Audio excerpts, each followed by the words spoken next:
Quisiera abordar primero un tema muy importante aquí, sobre todo en la región de Uruapan, que es extensivo incluso a nivel nacional, que es el tema de la empresa y el patrón. La mentalidad que tiene un patrón y su equipo de trabajo se permea hacia el resto de la empresa. Muchas veces nos hemos encontrado las empresas a las que vamos, que desafortunadamente a los empleados se les sanciona, se les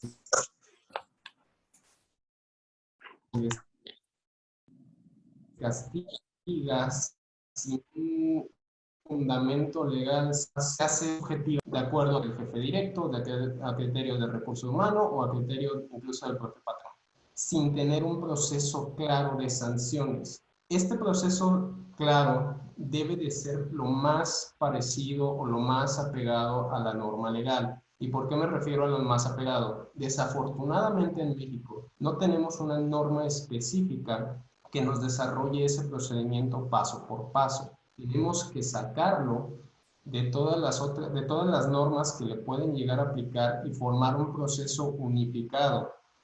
Me gustaría mucho que platiquen con su abogado laboralista o incluso ustedes como jefes o gerentes de recursos humanos que revisen sus procesos internos de sanciones laborales. ¿Por qué?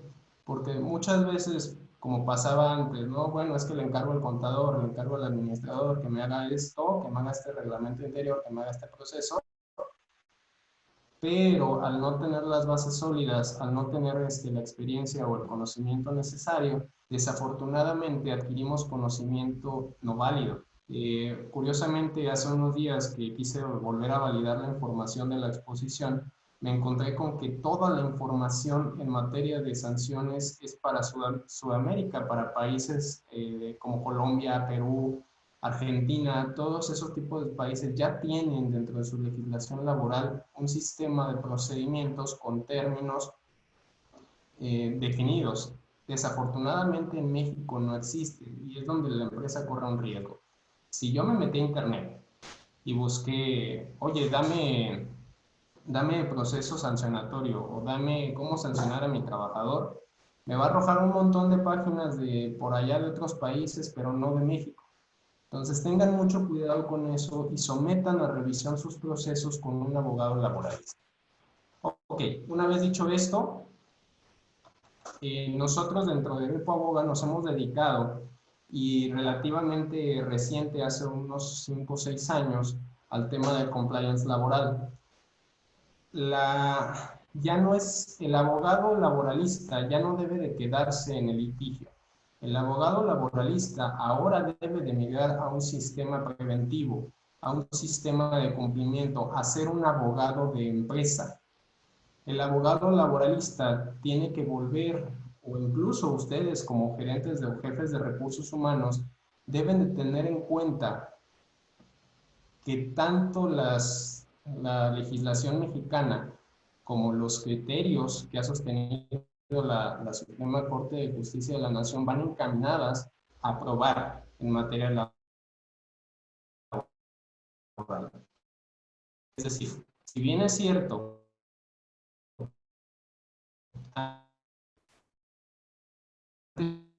es como abogados, juicios laborales nos mostrar en un juicio la verdad legal. Ahora, y sosteniendo el principio de que los juicios laborales se resuelven a verdad sabida y buena fe guardada, nos obligan o nos estamos migrando a un sistema en el que ahora sí tenemos que demostrar hechos. No nada más las pruebas que tengamos para demostrar el hecho que a mí me convenga demostrar, sino lo que realmente pasó. ¿Cómo? Ahora sí, recabando todo tipo de pruebas necesarias desde el principio de la relación laboral. ¿A qué nos lleva esto? Nos lleva precisamente a diferenciar en un primer término quiénes son los obligados y a quién sí puedo sancionar y a quién no. Voy a explicarles algo que ha generado mucha confusión y es el tema de los sindicatos y el contrato colectivo. No es el tema de la exposición, pero sí tenemos que diferenciarlo porque el proceso sancionatorio que vamos a ver aplica para trabajadores, no Para el sindicato y el tema colectivo es materia aparte. Lo que el patrón celebra con el sindicato se llama contrato colectivo de trabajo y sí aplica a los trabajadores del centro de trabajo, solamente aquellos sindicalizados o aquellos que puedan impugnar o pelear, que se le apliquen las mismas condiciones vía demanda. Mientras tanto, tenemos que el patrón con sus trabajadores va a aplicar el contrato individual que tengamos celebrados con cada uno. En este contrato individual de trabajo es individual, a eso nos vamos. Son mis especificaciones con ese tipo de trabajador, con ese puesto en particular. No tenemos por qué agarrar un contrato de formato de machote y vaciárselo a todos los puestos, a todos los contratos, porque todos los puestos y todas las actividades son distintas. Para eso tenemos el reglamento interior de trabajo. Es en el reglamento interior donde vamos a poner todas las condiciones obligatorias para los trabajadores parejo. Entonces, hay que diferenciar para empezar esa parte y el proceso que vamos a ver es exclusivamente patrón-trabajadores. No vamos a meter ahorita tema sindical para nada, porque no nos da el tiempo de la plática. Ahora, ¿cómo voy a sancionar legalmente a mi trabajador? Dejando todas esas prácticas del viejo esquema donde, bueno, necesito que se vaya el trabajador, ¿qué voy a hacer? Lo mando al rincón, le quito su herramienta, ponlo allá en el cuarto del mantenimiento, ahí en un rincón para que él renuncie. Esas son prácticas de la vieja escuela que desafortunadamente se siguen haciendo y que son completamente ilegales. Hasta ahorita la empresa no ha sentido el duro golpe o más allá del ambiente laboral de este tipo de prácticas porque es muy difícil para un trabajador probar que se le maltrata o que se le aplican este tipo de condiciones incluso discriminatorias. Por eso, de manera preventiva, tenemos que migrar a un sistema legal de sanciones. Este sistema legal tiene fundamento, aquellos que estudiaron Derecho, que tienen conocimiento práctico de esto, pues nos metemos desde la pirámide kelsiana, ¿no? La famosa pirámide de Kelsen. Nuestro fundamento desde la pirámide constitucional de la Constitución Política lo encontramos en el 123, apartado A, no apartado B. El apartado B es para trabajadores burocráticos, trabajadores de gobierno, que tampoco les va a aplicar este sistema de sanciones. Nos vamos para trabajadores que no son de gobierno y que se van a regir por las disposiciones del título 4 y 16 de la Ley Federal de Trabajo, además de las normas oficiales, normas oficiales mexicanas que emite la Secretaría del Trabajo y Previsión Social, que desafortunadamente la mayoría de las pymes no cumplen porque no las conoce o porque quien los asesora o quien está dentro no tiene el tiempo ni las herramientas para poderlas desarrollar.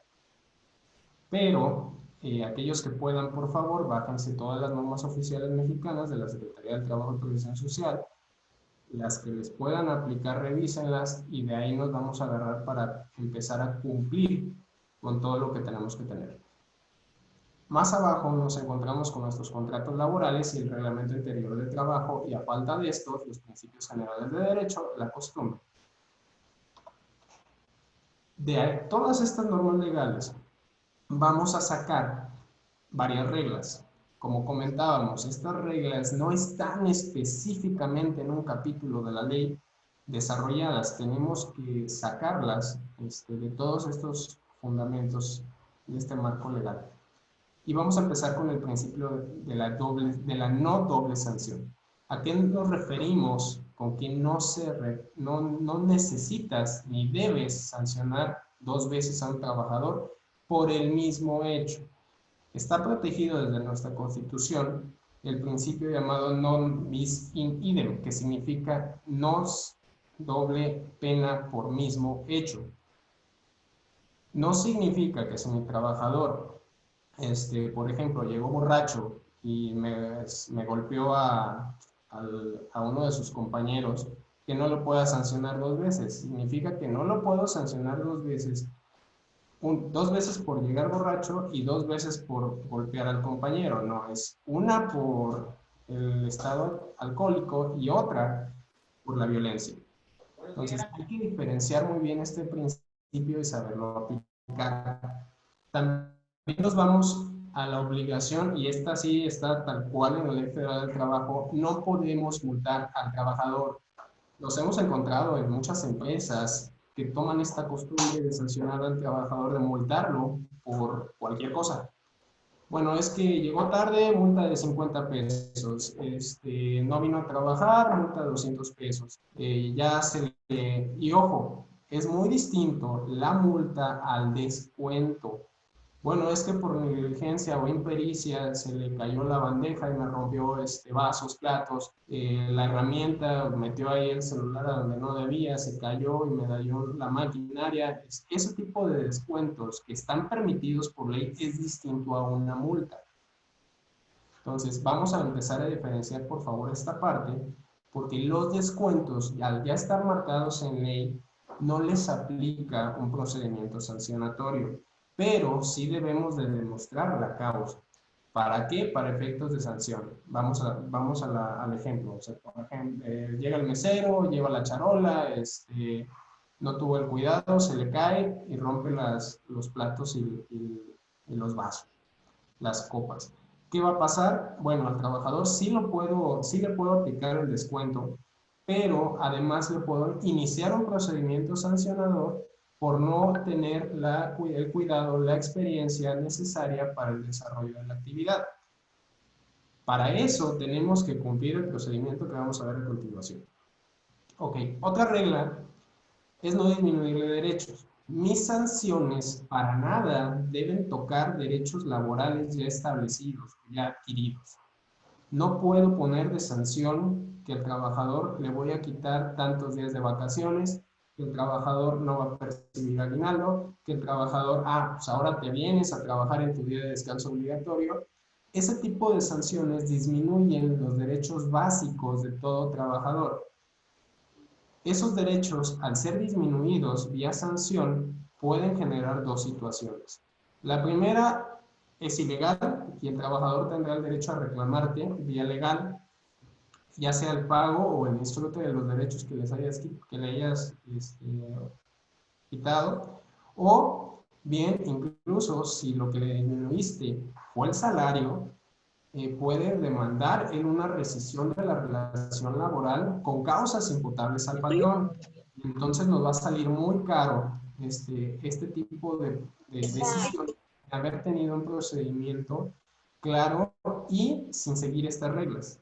Recuerden no disminuir jamás derechos laborales. Ok, ahora, la sanción. La sanción tenemos que regirnos bajo el principio de equidad. Tenemos que cuidar mucho la intención, la gravedad de la falta, los daños producidos o que pudieron producirse de la consecuencia de la conducta del trabajador y la reincidencia. ¿A qué nos referimos con esto? Vamos, por ejemplo, si yo tengo, es mi primera vez que llego tarde, bueno, no me vas a ir a suspender 5 días de inmediato. Vamos primero con la sanción más leve, que es la conocida como amonestación. Le pueden poner el nombre que ustedes quieran, pero es la llamada de atención prácticamente. La gravedad y los daños producidos deben de corresponder a una valoración de riesgo que vamos a determinar un poco más adelante. Y lo que más nos importa para el sistema de justicia laboral mexicano es el debido proceso y la audiencia previa. Esto es en lo que la mayoría de las empresas se equivocan al establecer sus procedimientos sancionatorios, porque se van con la finta. Oye, Lick, es que, pues bueno, me dijeron que le levantara actas de trabajador para que no nos demandara o para ganar el juicio, para que él ya no pueda hacer nada. Levantan el acta, se van y lo depositan en conciliación y arbitraje sin haber seguido un debido proceso y sin darle la audiencia previa al trabajador. ¿Por qué? De acuerdo al artículo 423, fracción décima de la Ley Federal del Trabajo, junto con el artículo 8, numeral 2, y el 14, número 2, ambos de la Organización Internacional del Trabajo en sus respectivas comisiones, dicen que debemos de darle la oportunidad de ofrecer pruebas al trabajador. No debemos aplicar una sanción sin tener en cuenta la versión del trabajador, qué es lo que supuestamente pasó y qué pruebas tiene él para demostrar lo que él dice que pasó. Esta garantía de audiencia se ve más en el apartado B, que ahí sí lo tienen desarrollado, pero también se hace extensivo al apartado A bajo estos supuestos. También debemos de emitir la resolución correspondiente. La vamos a conocer como el famoso aviso de rescisión de la relación laboral.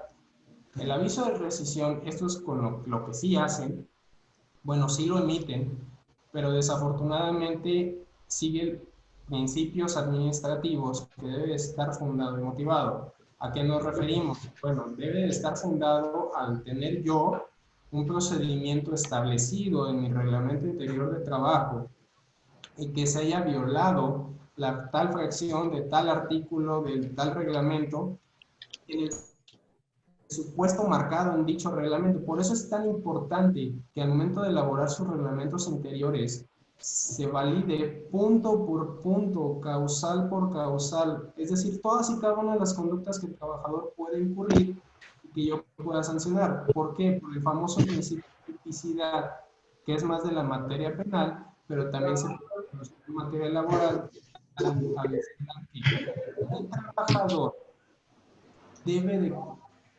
de haber realizado la acción específica que está en el reglamento.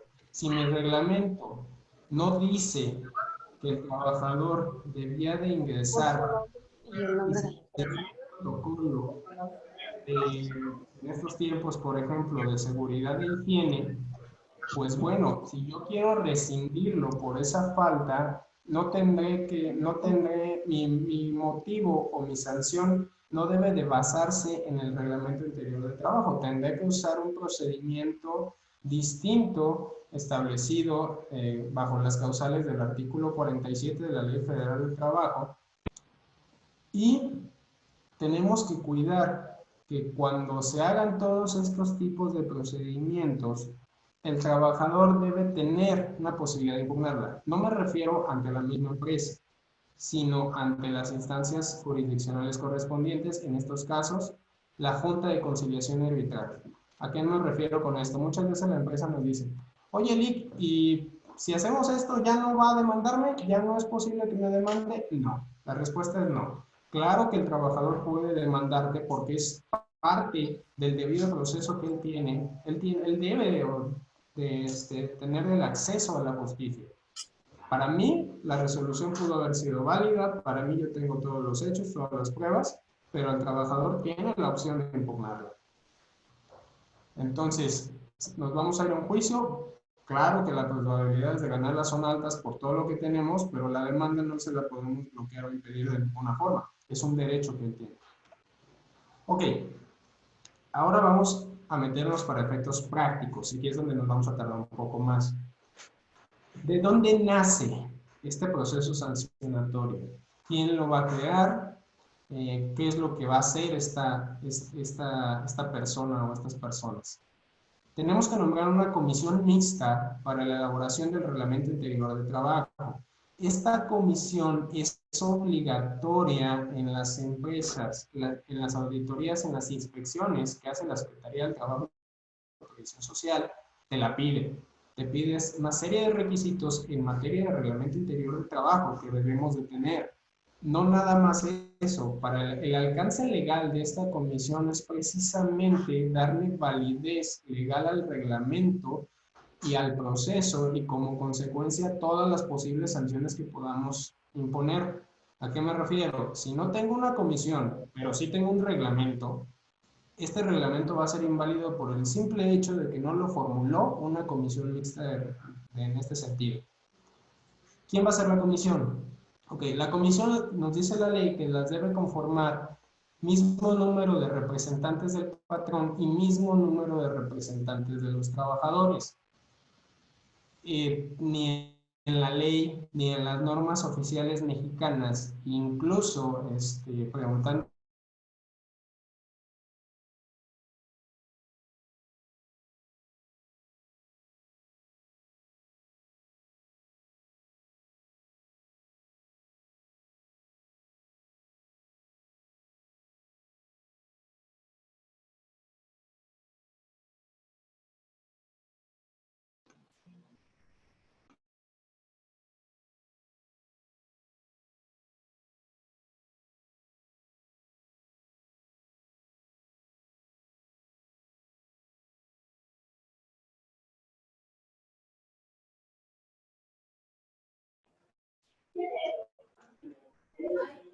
Parece que tenemos unas poquitas fallas técnicas, lo vamos a resolver.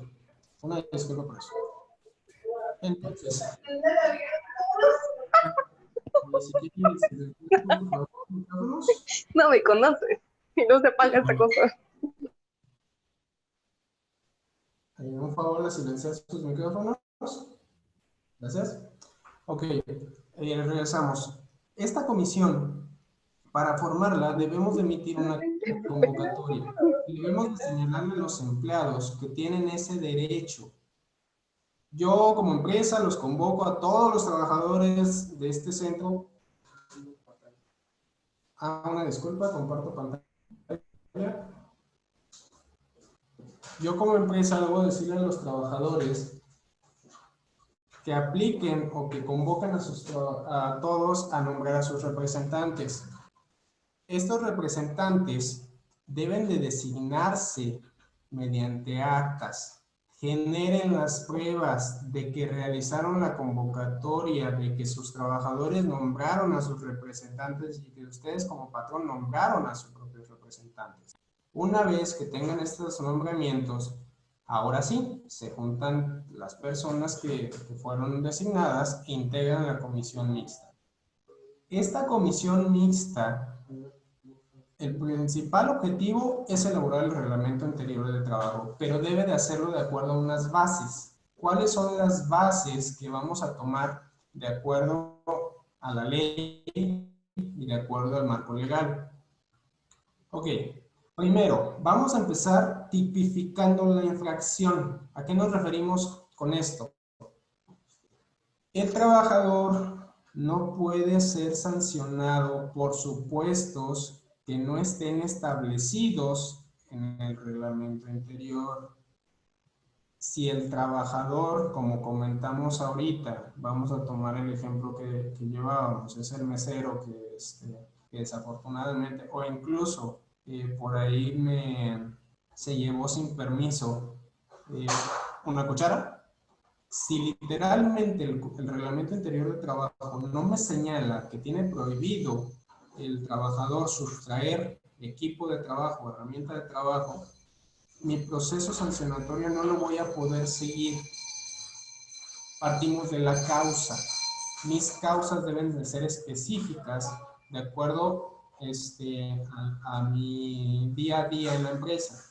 Si no tienen la noción o la idea de cómo formar este tipo de supuestos, vámonos con lo más fácil y lo más práctico posible.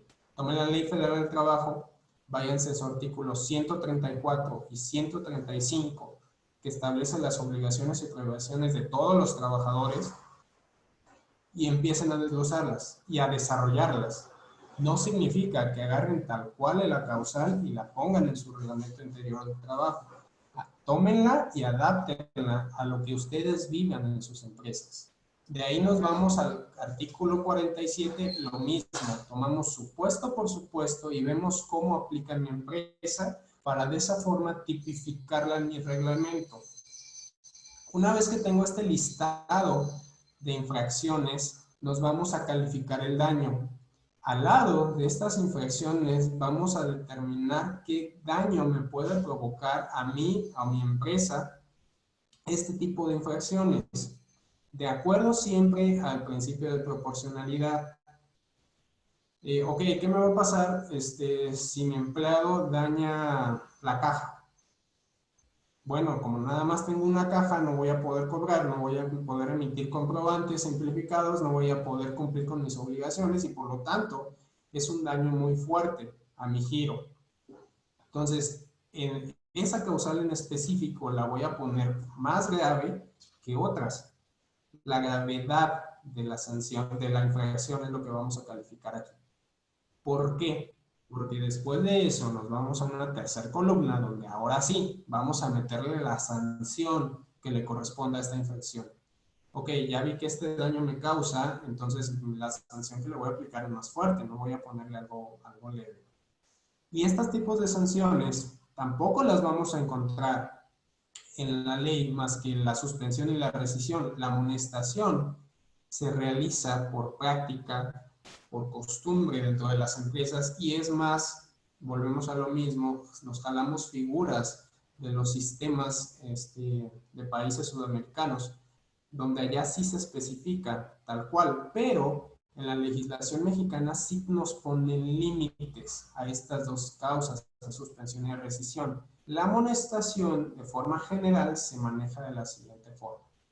Es una amonestación verbal en una instancia y luego una amonestación escrita. Las amonestaciones tienen la característica de que deben de señalar al trabajador qué va a pasar si lo vuelve a hacer, la reincidencia. Oye, trabajador, cometiste esta infracción que está señalada en el reglamento interior del trabajo, te amonesto verbalmente para que no la vuelvas a hacer. Si la vuelves a hacer, lo que sigue es una amonestación por escrito. Y si la vuelves a hacer, puede terminar en una suspensión, sin goce de sueldo. Entonces, vamos a decirle al trabajador que en cada parte, cada vez que lo sancionen, ¿cuál es la sanción que sigue?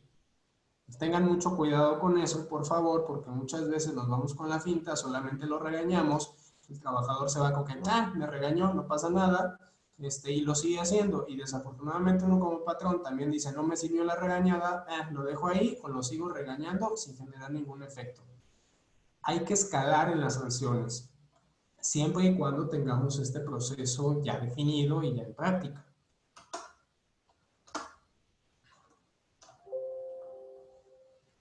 Ok, ahora ¿cómo van a hacer el reglamento interior de trabajo? El proceso va a ir consignado en el reglamento interior de trabajo.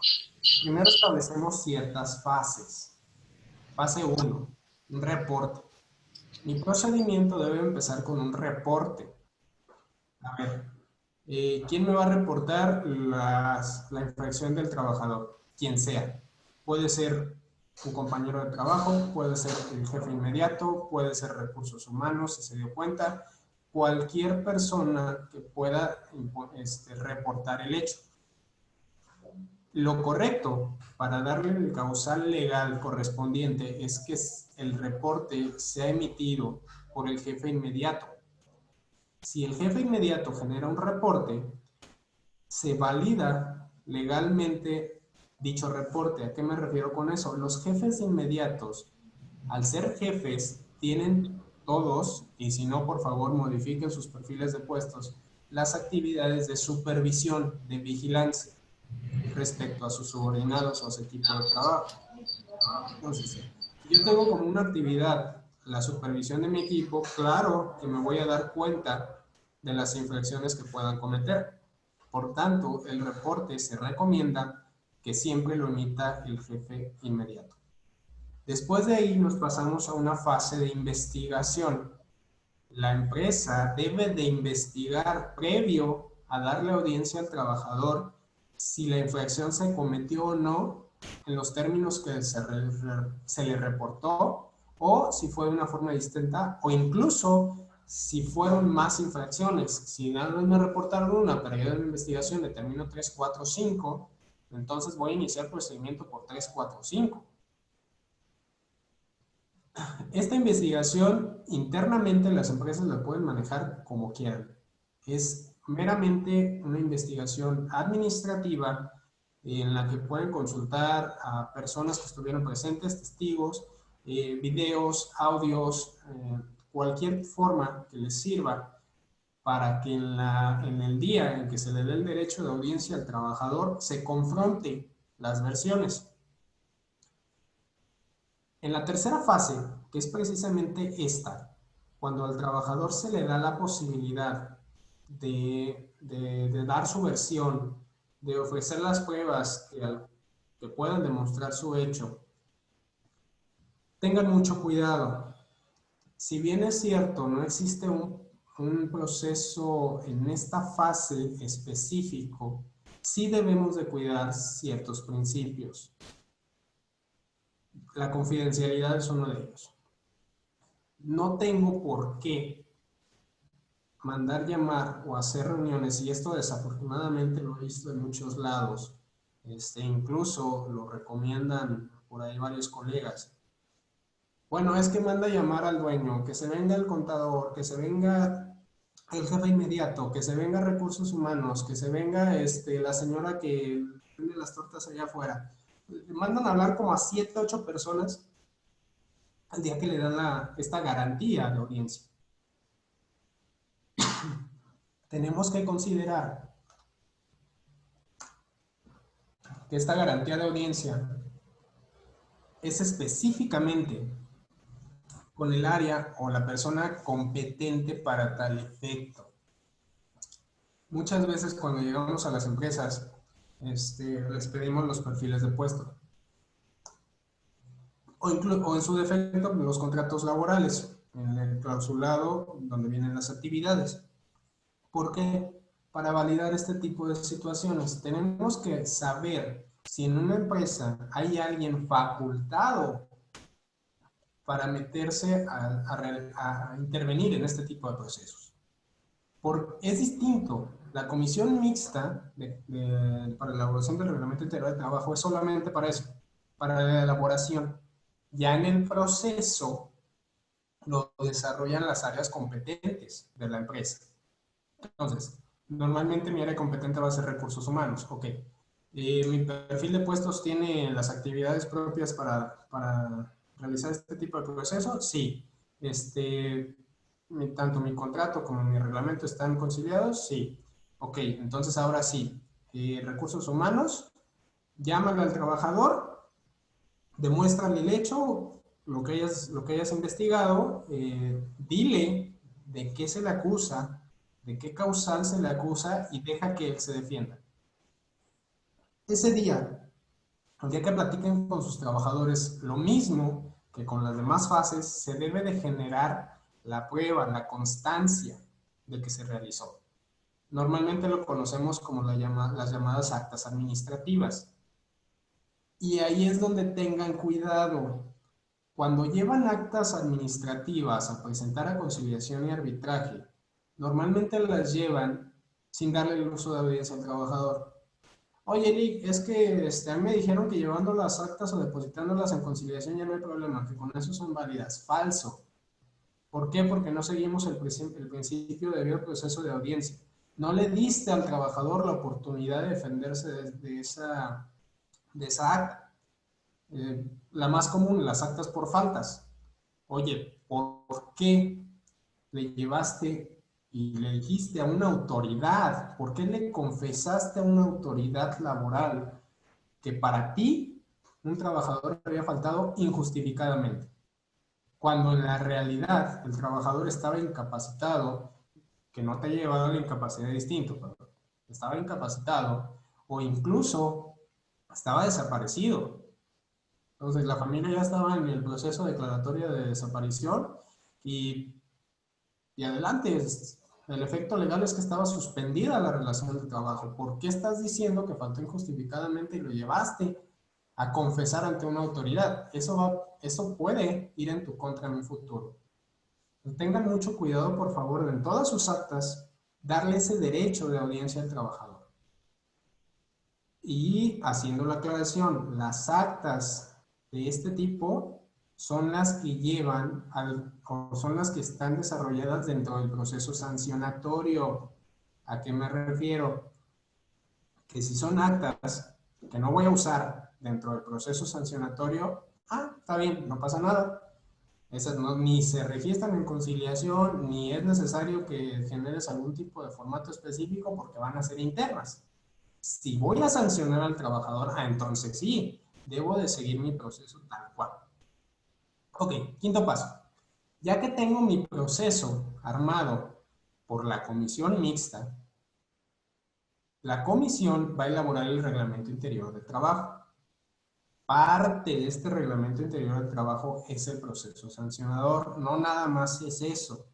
En el reglamento interior de trabajo se establecen todas las obligaciones de los trabajadores en la empresa. Básicamente te dice, bueno, reglamento interior de trabajo es el conjunto de disposiciones obligatorias para trabajadores y patrones en el desarrollo de los trabajos. Entonces, ¿qué es lo que hacemos muchas veces? Ay, oye, conta, o oye, colega, empresa, colega, mándame un reglamento interior de trabajo porque no tengo, o lo bajo de internet. Incluso Guadalajara, por ahí tiene uno para bajar directamente de su página de la Secretaría del Trabajo como modelo, como guía, para que empieces tú a hacer el tuyo. Entonces lo bajan, lo aplican tal cual y no se dan cuenta de que también lleva obligaciones para patrones. Entonces, si yo como patrón estoy poniendo la obligación de realizar este proceso tal cual lo debo hacer. Si yo en el reglamento pongo que debo darle esta garantía de audiencia, pero voy a depositar mi aviso de rescisión laboral o mis actas en conciliación y no demuestro que seguí el proceso que yo mismo me obligué en el reglamento interior de trabajo, ese despido va a ser injustificado. Tengan mucho cuidado al elaborar sus reglamentos y háganlo una vez que ya hayan hecho los pasos anteriores. Si por algo ya elaboraron su reglamento interior de trabajo, ya lo tienen depositado en conciliación y arbitraje, lo que van a hacer es un proceso distinto. Para realizar este tipo de modificaciones, sobre todo si las modificaciones o si el reglamento que ustedes hicieron lleva alguna ilegalidad, alguna renuncia de derechos de los trabajadores, algo que perjudique fuertemente a uno de los trabajadores o incluso a ti como patrón, puedes pedir una revisión, pero esa revisión lleva un procedimiento un tanto complicado porque se hace con los procedimientos que se hacen en materia sindical o colectiva y por lo tanto el reglamento en una de sus partes deberá de someterse a votación de tus trabajadores. ¿Se imaginan lo riesgoso que es tener un reglamento interior de trabajo, someterlo o vemos que está mal, que le di exageradamente muchos beneficios a los trabajadores por no leerlo? ¿Qué va a pasar el que yo lo quiera modificar? Si lo voy a modificar en contra de trabajadores, me va a tocar mandarlos llamar a todos para hacer una votación para ver si aceptan o no la modificación. Por eso es tan delicado cuando formulamos un reglamento interior del trabajo. No hay que tomarlo a la ligera, hay que hacerlo bien.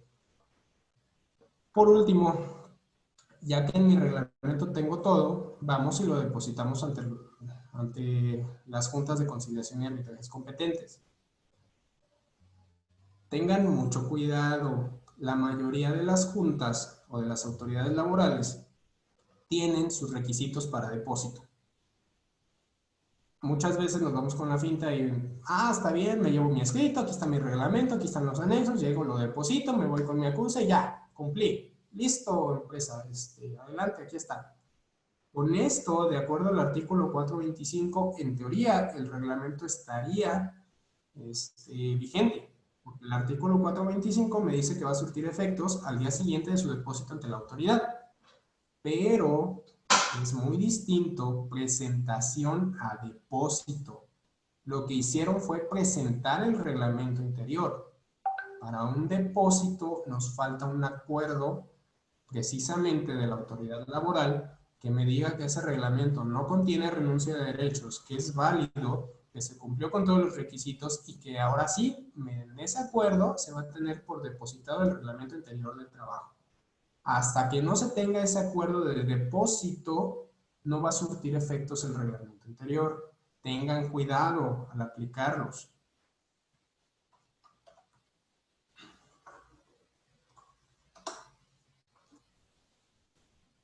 Esta pregunta es muy recurrente con clientes nuevos. Oye, Eli, ¿y si mi trabajador me robó, por qué tengo que darle dinero? ¿O aún así tengo que darle dinero? La respuesta es depende. Al abogado sí, al abogado te va a tocar darle dinero para defenderte, pero al trabajador depende. ¿Por qué depende? En materia laboral existe un principio que se llama indubio pro operario. En caso de duda, siempre se va a tomar la interpretación más favorable hacia el trabajador. Si yo alego que mi trabajador me robó y él alega que fue despedido injustificadamente, es palabra contra palabra y de acuerdo a este principio, la palabra que vale es la del trabajador. Entonces, ¿por qué depende? Depende porque yo tengo que generar las pruebas o debo de tener las pruebas necesarias para demostrar que lo que dice el trabajador es falso y que lo que digo yo es cierto. No es como el resto de las materias donde quien afirma está obligado a probar. En materia laboral, normalmente, bajo sus excepciones, el patrón es el que debe de probar. Yo debo de probar que no despedí injustificadamente a mi trabajador, sino que pasó otra cosa. ¿Cómo voy a probar esto? Si tienen alguna duda en específico del tema de despidos, pues bueno, váyanse al artículo 804 de la Ley Federal del Trabajo. Ahí están los documentos mínimos que debo de tener. Ahora, ¿qué documentos debo de tener para validar mi proceso sancionatorio? ¿Qué va a pasar si, por ejemplo, el día precisamente que me robó, yo agarré y lo corrí, así tal cual, me enteré, vamos, estás despedido? Nos vamos con la finta o con la cultura popular de que lo podemos hacer. Oye, me robó. Incluso está en el artículo 47 de la Ley Federal del Trabajo. ¿Por qué no lo voy a poder hacer? Vámonos.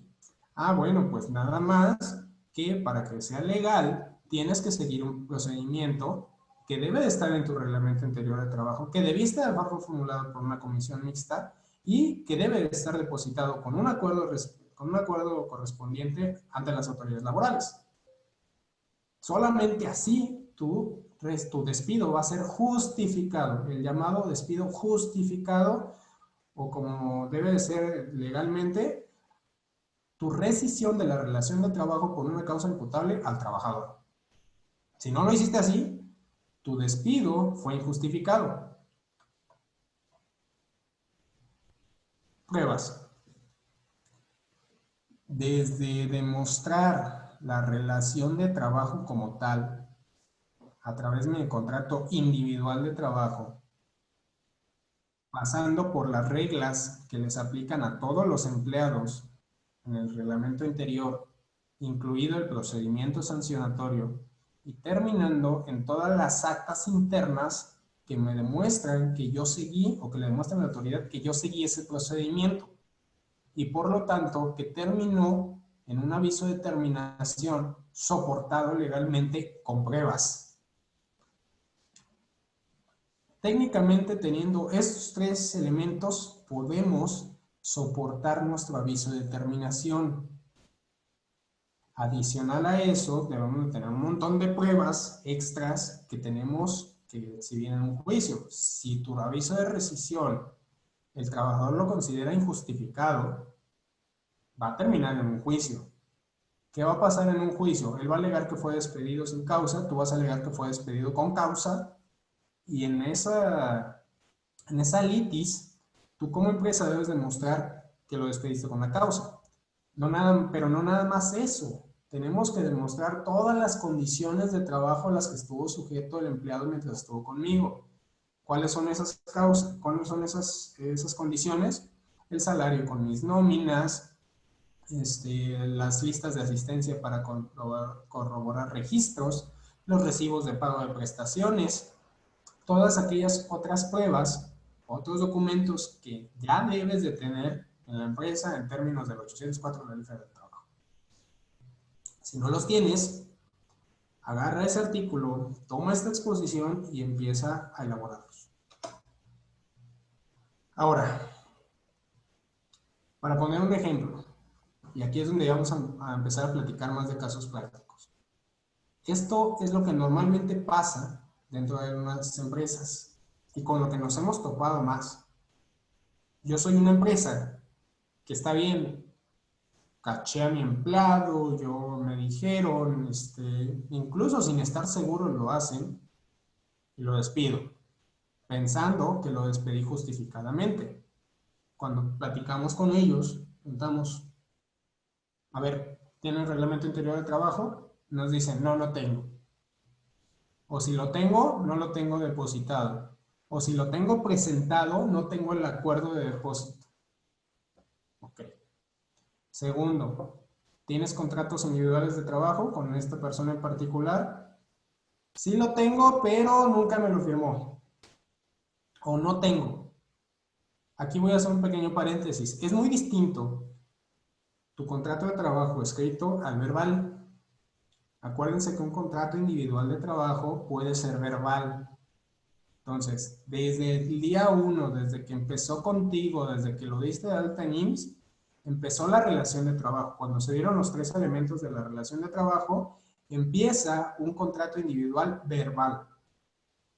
Que después le des una formalidad escrita es distinto. Pero el contrato individual de trabajo es uno y puede ser verbal si no lo hiciste por escrito al principio de la relación laboral. Entonces, ¿tienes contrato de trabajo escrito? No, no tengo. Entonces te aplica uno verbal, bajo las condiciones de la Ley Federal del Trabajo. Si no tienes, porque también esa es otra, nos dicen las empresas. Oye, Lick, entonces si no tengo contrato no lo puedo sancionar, no lo puedo despedir. Tal vez sancionar no, porque no tienes un reglamento interior de trabajo que te soporte. Pero sí lo puedes rescindir en términos de la propia ley, porque la propia ley ya te da las causales en el artículo 47 para poderlo rescindir sin responsabilidad para ti. Pero consciente de que si vas a aplicar esas causales de rescisión, de todas maneras debes de generar las pruebas correspondientes. Es otro tema, lo voy a dejar hasta ahí porque es tema de despidos justificados, pero para efectos de sanciones y de un despido justificado, es muy importante tener un contrato por escrito.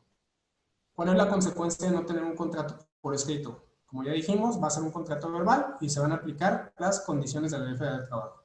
¿Qué va a pasar el día que yo le quiera, vamos a suponer que sí tengo un reglamento interior, pero no tengo un contrato individual de trabajo? Yo le voy a aplicar el procedimiento sancionatorio. Lo empiezo, lo continúo, lo termino y le rescindo la relación laboral. En un juicio, ¿qué va a pasar? En un juicio yo no voy a poder demostrarle a la autoridad que el trabajador debía hacer la actividad por la que lo estoy sancionando. ¿Qué significa? Que, no, es que yo lo despedí porque es cajeo y no me realizaba los cobros. O sea que él no lo hacía. Entonces de ahí me agarré y de ahí lo corrí.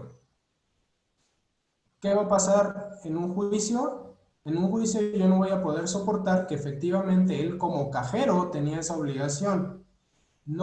El nombre de los puestos que les den no significa que está implícita las actividades. Deben de estar en algún lado. Sus actividades deben de estar o en sus perfiles de puestos o en su contrato individual de trabajo, para poderle demostrar a una autoridad que el trabajador debió de haber hecho tal cosa, que no lo hizo y que por no hacerlo yo lo sancioné. Entonces, a ver, ¿empresa tienes contrato de escrito? No. Ok. Lick, pero sí le levanté actas y mira, aquí está el aviso de rescisión y ya lo llevé, ya lo deposité en conciliación y arbitraje. No, incluso ya fueron a notificarle a su domicilio. Yo mismo llevé la actuaria. Te acabaste de poner la soga al cuello. ¿Por qué? Vamos a suponer, en el mejor de los casos, que ese trabajador ganaba un salario mínimo. Que ese trabajador apenas había cumplido un año de antigüedad contigo. Y claro, que no te firmó nada. nada del acta del procedimiento sancionatorio. ¿Qué es lo que va a pasar? Mínimo vas a pagar 17,800 pesos, nada más, por haber realizado esos errores, por haber hecho mal tu proceso, por no tener esos documentos. Y eso es sin demanda. Si el trabajador presenta una demanda y el juicio se lleva completo y dura 2 años, que hablar de que un juicio laboral dura 2 años es hacernos un milagro nosotros los abogados laboralistas. Pero bueno, vamos a pensar en lo mejor posible para la empresa. Si por algo el juicio termina rápido, en 2 años, el trabajador va a ganar 76,000 pesos.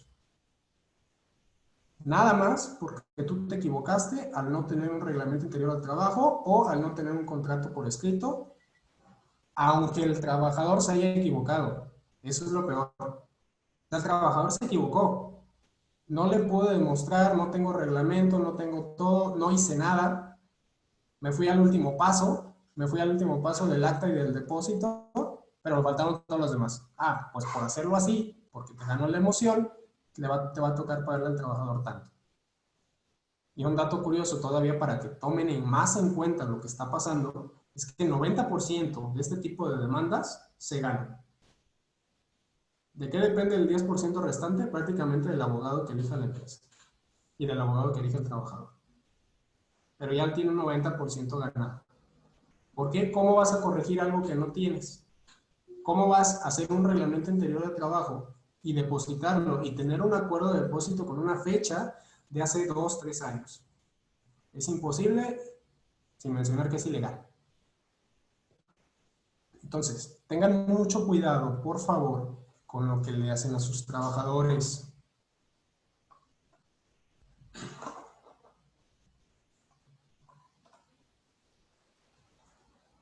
Quiero terminar con una reflexión. Este proceso, si vieron, es muy general, porque para aplicarlo individualmente a las empresas depende de su giro. La plática que tuvimos ahorita es nada más para que sepan los pasos a seguir. El cómo aplicarlos es exclusivamente dependiente de su giro. Hay muchas empresas, aquí en Uruapan, por ejemplo, que estamos en un sector aguacatero de empaques, donde ya se cumplen con muchas de estas cosas por tema de certificaciones.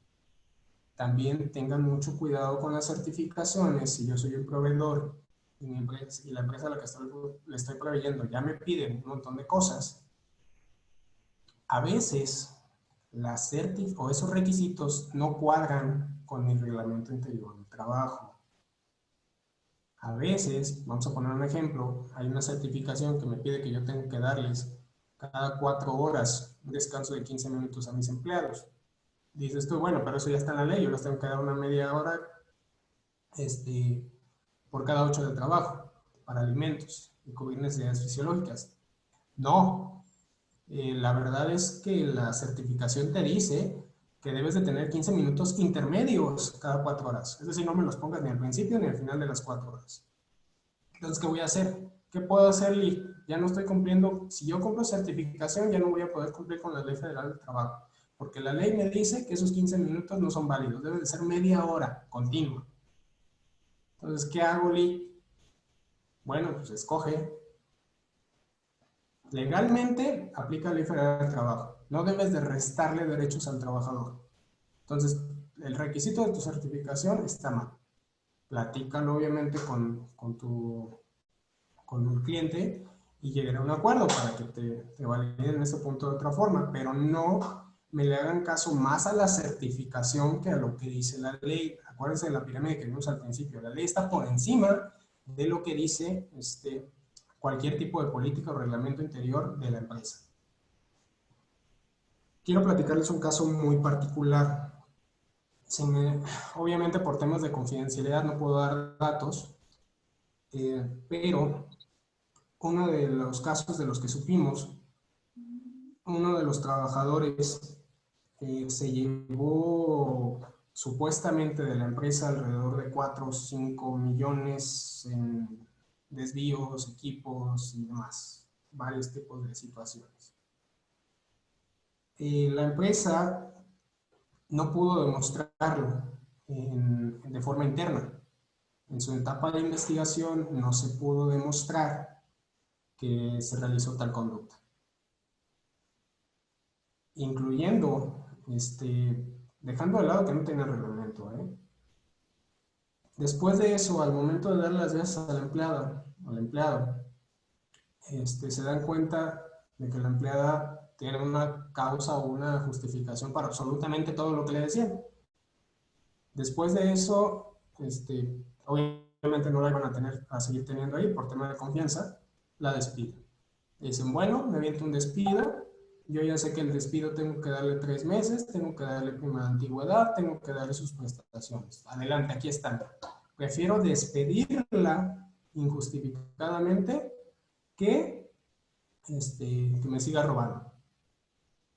Ahí el error de la empresa fue que aún así realizó el aviso de terminación, que es el ejemplo que veíamos hace rato. Entonces, oye, ando contador, no me importa, haz lo que tengas que hacer para que no me demande. Contador agarra confianza, va, deposita en conciliación y el error, y no nos ha pasado una vez, nos ha pasado varias veces. El error es que en ese aviso de terminación no se acompañaron todos y cada uno de los documentos que ya vimos a continuación. Al momento de llegar la demanda, la empresa se da cuenta de que el trabajador está pidiendo más, que no nada más es su finiquito, no nada más es la indemnización de los 3 meses, la antigüedad de sus prestaciones, me está pidiendo los famosos 20 días por año. Y era un trabajador de 20 años en la empresa. Tenía 20 años laborando el trabajador conmigo, lo despedí, pero obviamente los 20 días por año nunca los consideré. Nos vamos a juicio. En juicio, obviamente, la empresa no pudo demostrar ni la causal, ni que tuviera reglamento, ni que el trabajador lo haya hecho. Incluso el juicio, este tipo de juicios es más rápido porque no hay tantas pruebas que desahogar. Nos vamos y se condena a la empresa a pagar 20 días por año por este tema.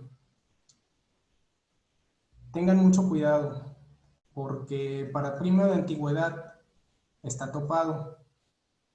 Entonces, estos 20 días por año en prima de antigüedad pues, tiene el tope del doble del salario mínimo, pero la indemnización de los 20 días por año no. Entonces, este trabajador que tuvimos ganaba alrededor de 500 y tantos diarios, la cuenta se le fue a la empresa hasta arriba. Entonces, le robó, supuestamente, el trabajador les robó un billetote. Después de eso, le pagaron la indemnización, la liquidación que de acuerdo a ellos correspondía. Después de eso, volvieron a pagar los 20 días por año. Y después de eso, nos vamos todavía al pagarle al abogado. Entonces, fue mucho gasto que tuvo que generar la empresa. Ojo, y el tope de los 20 días por año depende de cómo se haya reclamado en la demanda. La mayoría de las veces, por la forma en como las demandan, sí se topa, porque lo demandan vía, en términos del artículo de la reinstalación, pero este es otro supuesto distinto. Ok, entonces, quería darles este ejemplo porque sobre todo en este tema del COVID hemos notado que las empresas han estado corriendo mucha gente, que muchos de los gerentes o jefes de recursos humanos no dimensionan todavía lo que se viene. La base de trabajadores se amplió de los que están pidiendo empleo.